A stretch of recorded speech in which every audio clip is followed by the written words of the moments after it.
Pakistan international airlines ने मरम्मती काम के बायस 5 बोइंग 777 तैयारे ग्राउंड कर दिए हैं। जरा ये बताते हैं कि तैयारे ग्राउंड होने से फ्लाइट ऑपरेशन बुरी तरह मुतासिर है। 12 बोइंग तैयारों के फ्लीट में से 7 जहाज़ों के जरिए फ्लाइट ऑपरेशन किया जा रहा है।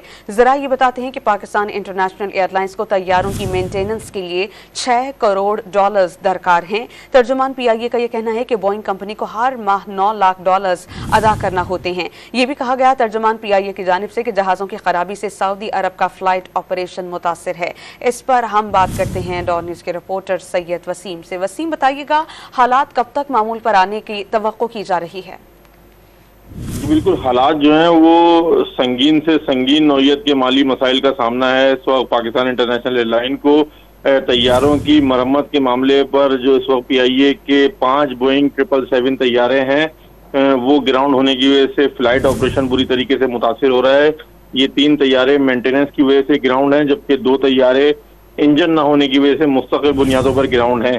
PIA के 12 बोइंग 777 तैयारों के फ्लीट में 7 तैयारे सिर्फ जो है वो उड़ान भर रहे हैं, जिसमें एक तैयारा जद्दा में खराब खड़ा है, जबकि PIA को तैयारों की मेंटेनेंस के लिए $60 मिलियन दरकार हैं।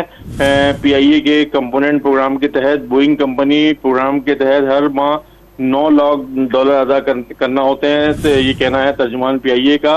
जहाज़ों के खराब होने की वजह से सऊदी अरब का फ्लाइट ऑपरेशन सबसे ज्यादा मुतासिर हो रहा है, जिसमें जद्दा से लाहौर जाने के लिए मुसाफिरों को सऊदी अरब के वक्त के मुताबिक शाम 6 बजे रवाना किया जाएगा। जी, बहुत शुक्रिया सैयद वसीम, आपने हमें अपडेट किया।